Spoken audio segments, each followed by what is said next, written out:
The agitated wind roared outside, carrying millions of tiny snowflakes with it. I stared blankly at my computer screen, reading the document my now ex-wife had left on it just before she left me.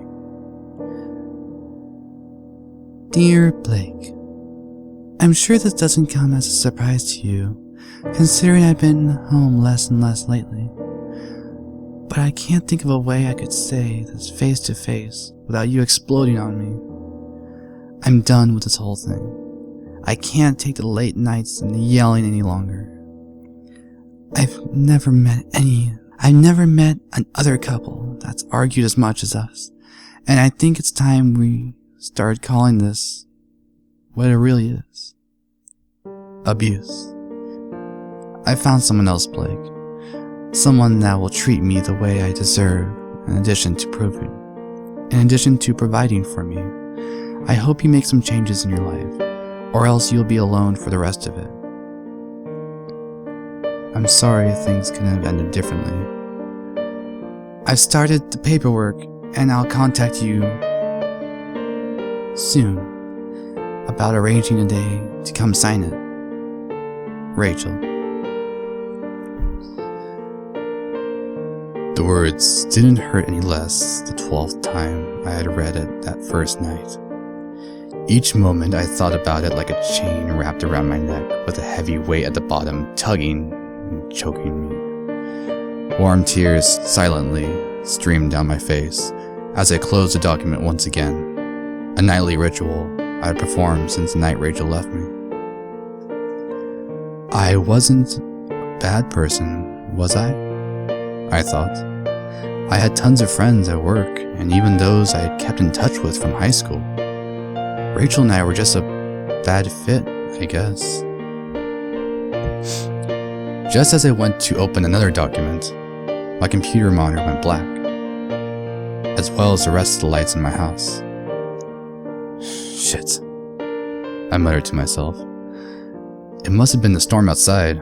The snow had pounded my small hometown in Washington for nearly a week straight, but the wires had held on as long as they could. Realizing that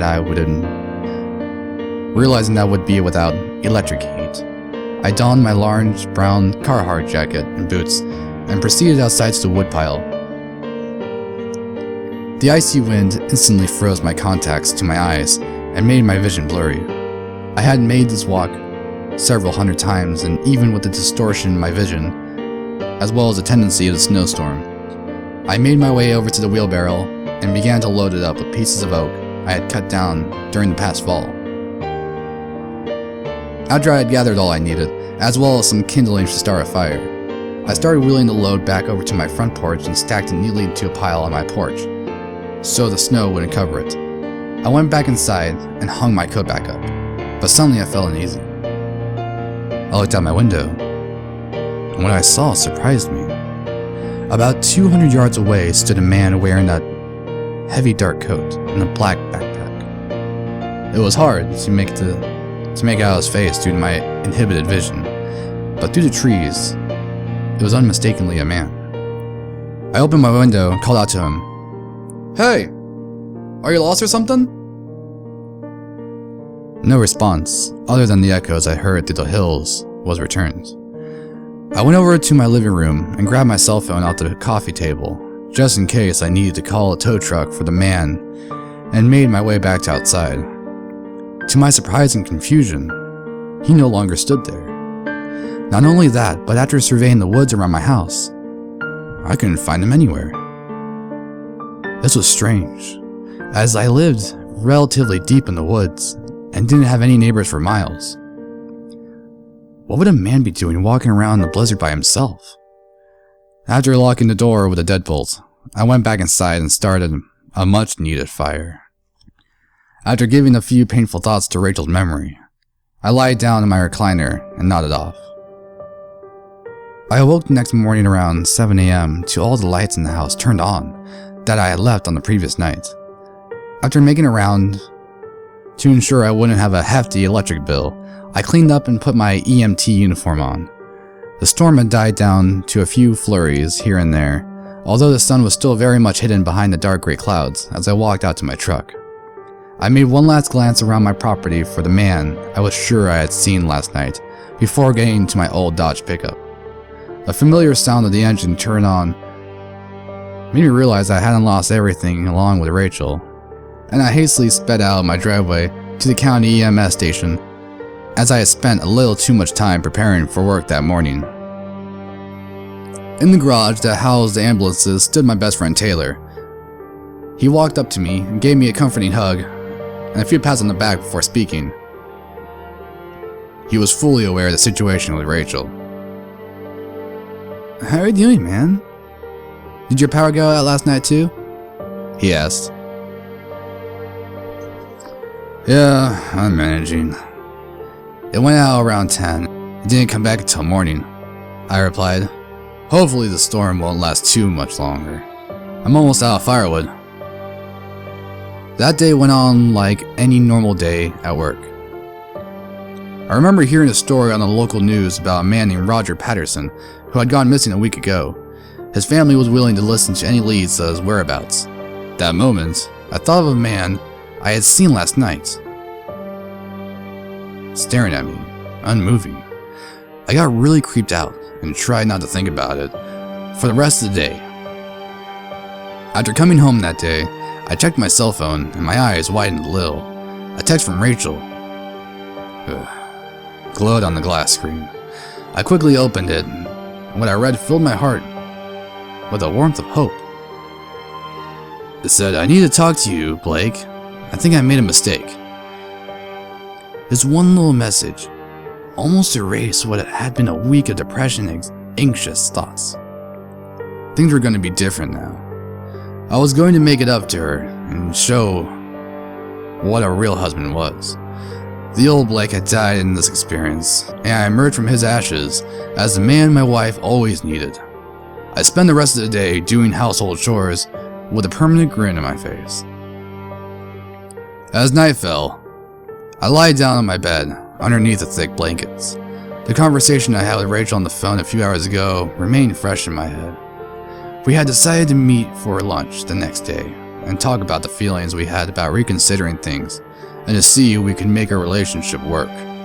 It took a lot for me to hold back what I wanted to say to her over the phone. I wanted to do it in person so she could see that I could be a sweet and thoughtful guy after all. I loved Rachel more than anything in the world. It just took almost losing her to realize that. Just then, the power went out as darkness engulfed the room. I grunted in frustration and got up once again to make a trip for firewood. This time, I grabbed my pistol just in case the man I had seen the previous night showed up again. I made the second trip to the woodpile without seeing him, but once I had made it back inside my house, I once again glanced through the window to see the dark figure facing me. He was standing in the same clearing, but about 100 yards closer this time.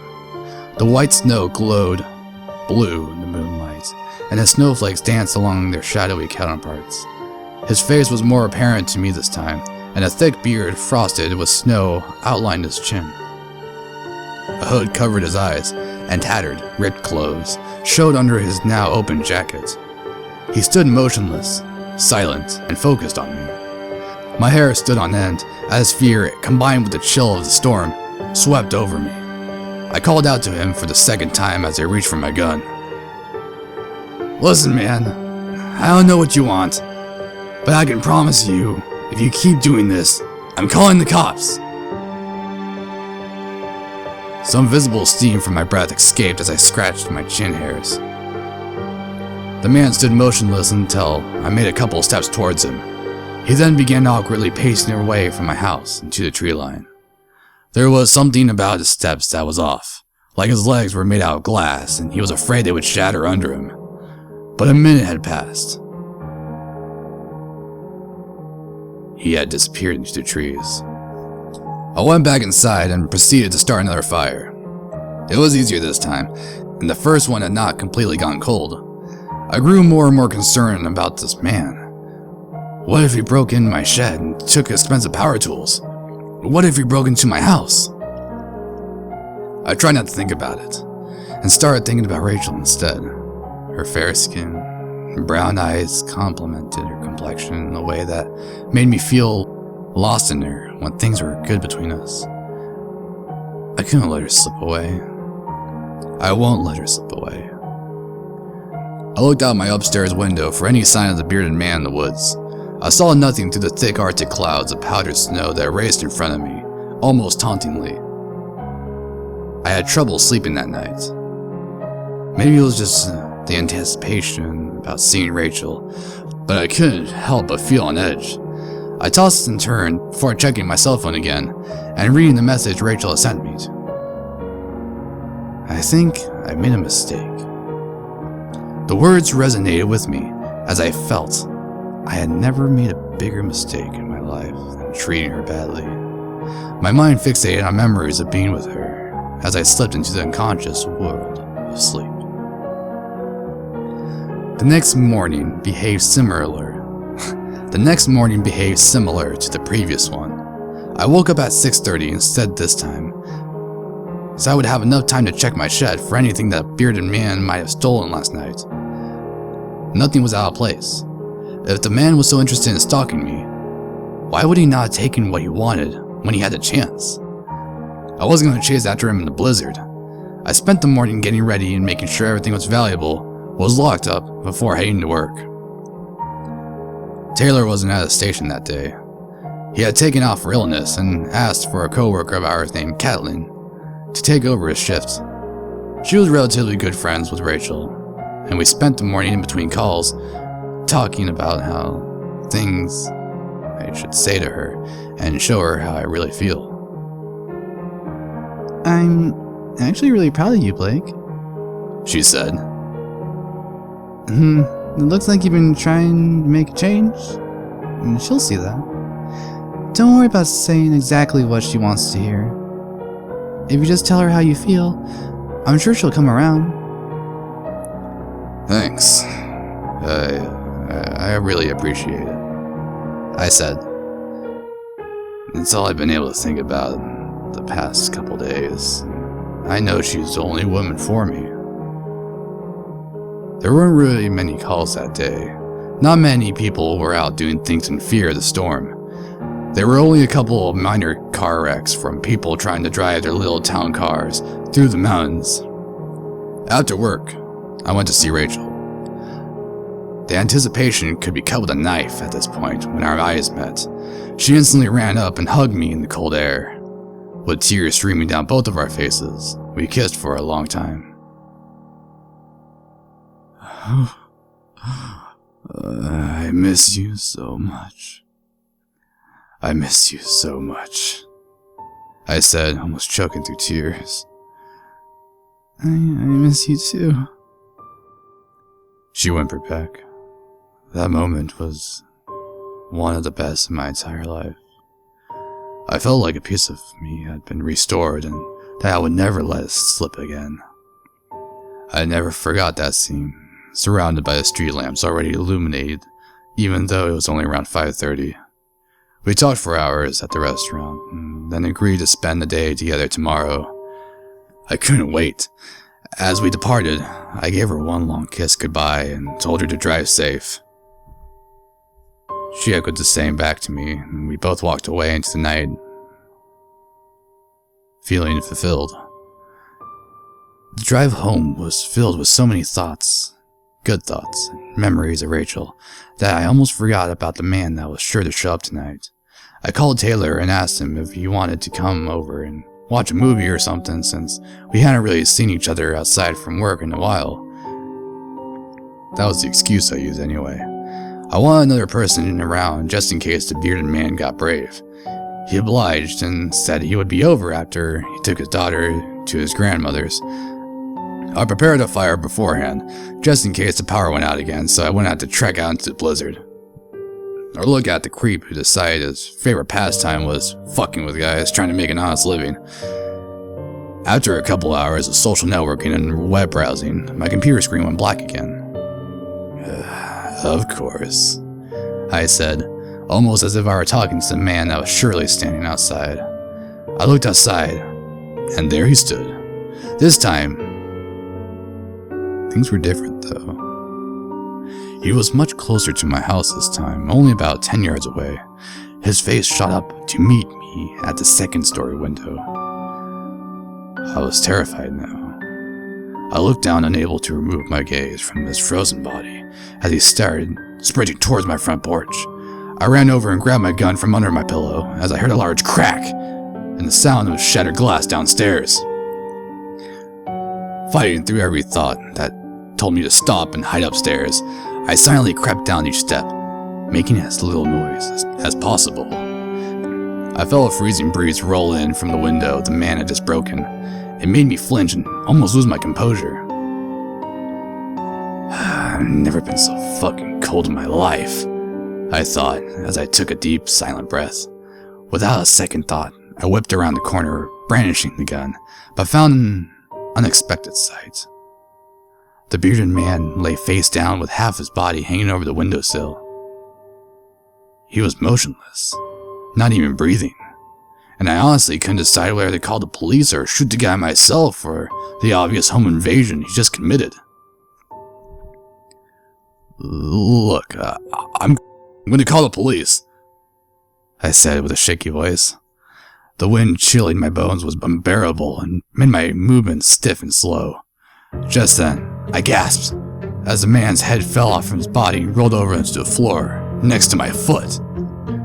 I could see now that this was not a prankster, burglar, or even any sort of natural man. I saw his face clearly now. The skin on his cheeks was blue and cracked from what looked like days spent in elements without shelter. His glassy eyes were black and shriveled. His lips were frozen shut and crusted with blood. A look of despair and misery shone in his horror, and I vomited after seeing it.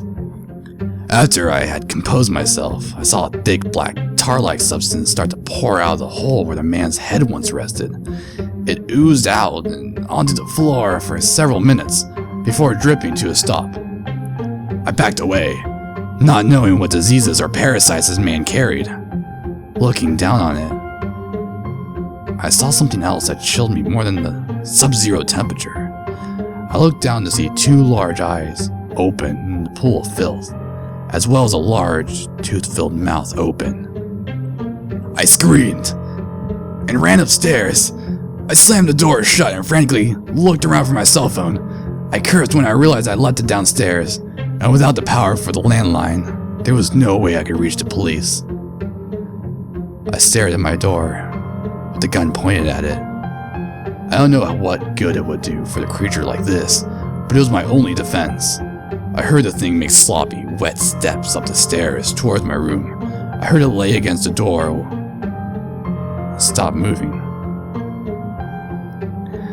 The door to my room had no crack underneath it for ventilation, so it was stuck on its side of the hallway. Or so I thought. I let out a terrified scream as I saw the thing pass through my door without opening it. I saw his face clearly now. Not completely amorphous, but not in the natural shape of a man. The thing almost looked like a thick stick figure similar to the old kids show Gumby. Its impossibly wide eyes fixated on me inside the room, and it opened its mouth to speak in a light-toned voice that I can only describe as similar to a cheerful salesman with several voice tones all sounding at once. "It's cold," it said. "I'm sure you'll understand." Those words almost made me piss myself.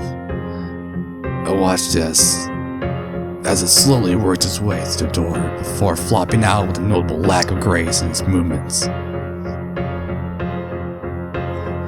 It slowly came towards me, its whole body jingling with each step.